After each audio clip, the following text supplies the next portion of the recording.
Hello. Welcome to Being a Father course with your host, John Ralph Tuccitto. Now, if you're looking at this, the prerequisite to this video is the political compass. It's all tied together in layers. This is the second layer on top of the political compass. Okay? So if you haven't watched that video, I highly recommend you watch that. Otherwise, this out of context is not going to help you. Okay, so what we have here is called Soulistic equilibrium. What does that mean? It means this.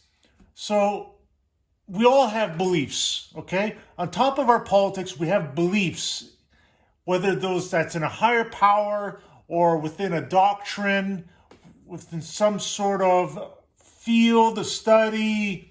What this aims to achieve is to pinpoint the interplay between the most contrary industries imaginable. And I've defined it as such. So each of these are on an even playing field. There's no one, it starts off with no hierarchy, okay? You have God, as in the creator of heavens and earth and all things, science, and magic. I don't mean like magic tricks. I mean them like magic, supernatural magic practicing. Okay? So, in order for this to play out, you have to imagine that each of these contrary industries are on a flat plane. So it's like this, flat, no hierarchy. Okay, that's how it starts out.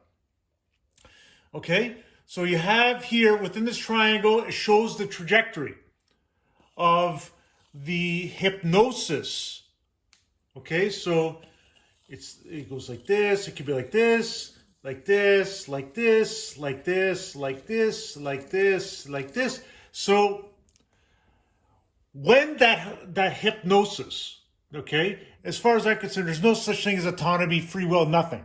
We are being led through space and time, through hypnosis, through instruction that we can only decipher through introspection and experience. Okay? It's kind of like you're on a roller coaster ride with rails, okay? Ups and downs and turns, acceleration and stops, but it's all on rails, okay? Everything is pre-programmed. You're just there to enjoy and to the illusion of death, the illusion of life, the illusion of thrill. So that's hypnosis. And the typical trajectory is like so. Like so, like so, like so. And then when that point of hypnosis touch this circle represents true perfection. True perfection, okay? In Soulistic equilibrium terms, when the hypnosis intersects at this point, God rings true. When hypnosis intersects at this point, science rings true. When hypnosis intersects at this point, magic rings true. Before I forget, now I'm doing a simplistic breakdown of this belief layer. A more comprehensive breakdown of this, go to my website, cosmicachatara.com. I'll also provide a link below the video. You check that out on your own time. Okay, now what I want you to do with the Soulistic equilibrium is I want you to tilt it in the direction that you most identify with, okay? So let's use me as an example. Okay, I'm going to apply a hierarchy, and this is how it works. You could do this at home. Out of these three contrary beliefs, pick the one that you most identify with, the most. You can't share. It has to be one, okay? So for the sake of this, I'm going to tell you mine, okay? For me, it's God. God, okay? That is my number one. So God is at the top of the hierarchy. So it tilts like this. Okay? You ready? Now pick one more. Pick one more contrary. You have to pick one more. What are you going to pick? If you want to know what I'm going to pick, it's this. Magic. I have my reasons. If I was you, if I were to guess you at home, you would have picked science as your number one. Okay, science would have been the go-to because, God and magic. What's magic? It is a joke. God, please, he doesn't exist. Science, right? But then I tell you, pick one more. And now you're like, ugh. Well, I don't want to choose God because God is just pretty much the most divisive debate in history. Or magic, because there's different types of magic. Here are 3 types of magic that you believe in at some point in your life. Okay, you ready? Luck, movie magic, Santa. Those are examples of everyday instances of magic. So this to me explains why the secondary choice is typically magic if science is your go-to number one. And here's the thing to remember. The other thing to remember too is that science and magic used to be one field. Science and magic used to be one field, but there was contrary views within that field. There's a natural combination here to fly in the face of God. It highlights a bullying effect, okay? Because these are completely contrary from each other. But there's that old adage, the enemy of my enemy is my friend. So you naturally pick magic, and then between the two of you have a common ground between hating God, have disdain for God, don't believe in God. Okay? There's a bullying effect. Okay? And that can also ring true for me. So between God and magic, I think is science the least. So science God can gang up against magic. It's an easy target. It's an easy target. God's an easy target. Magic's an easy target.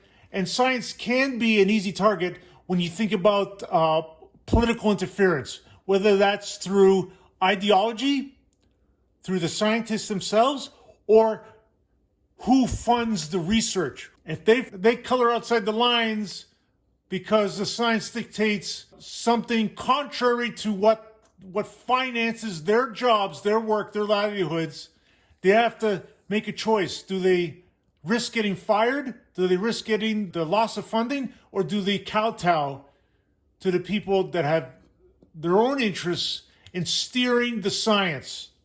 So you have a bullying effect. You have the contrary views, you have the bullying effect. Now, the next thing I'm going to talk about is the fluid influence. Falls in between of these contrary fields. Contrarianism.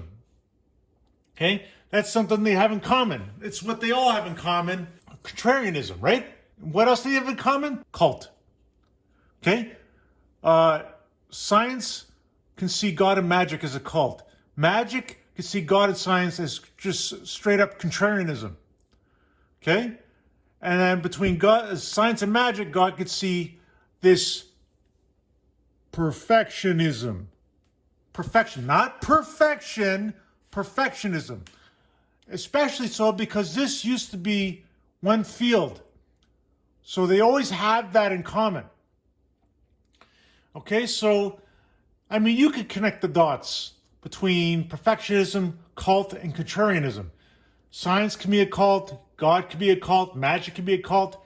God is contrary to a secular world. Science is contrary to a supernatural or a divine religious world. And magic is contrary to God and science. It speaks for itself. So you have that to contend with as far as your beliefs go. Then the final thing we have to talk about is the political pivoting. Now, I told you that this is a layer. The prerequisite for this belief spectrum is the political compass. You have to watch that before you can understand this, because here's why. The political pivoting. So look, okay? Here's the foundation, political compass. Now, you see each of these groups have their own beliefs. This one could believe in science. This one can believe in magic. This one can believe in God as their primary. This one can believe in God. This one can believe in science, right? And then they have a secondary, primary, secondary. So what happens is you have this that can align to each group. So on top of immutable flaw, on top of the dynamics that take place between how we deny immutable flaw with whether it's delusion or conspiracy. On top of that, we have beliefs.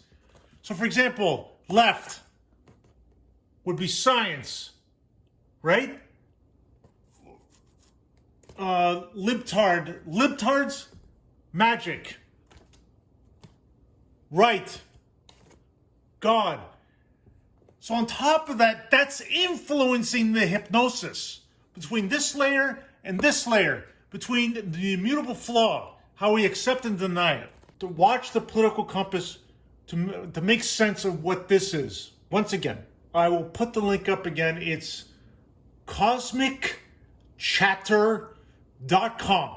That site is dedicated to breaking down soulistic equilibrium. Okay, so if you're really interested in this, I highly recommend you go there before you proceed. Okay, so prerequisite, political compass, prerequisite for the next one after this is go to cosmicchatter.com. Okay, thanks for watching.